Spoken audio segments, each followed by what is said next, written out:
ampela ty, ino ataonao ao ino?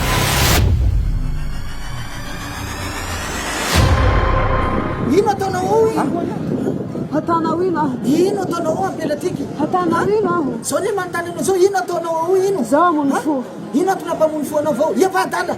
Ka manao zao neny. Na ianao ampela sao ty, ieroa mono fo. Tsy ka rô samby araka itsorako ndreo. Tsy anao ray fa raha io nano pilasy eo. Zero degré raha io manitsy. Donc samby maty ndreo tsika.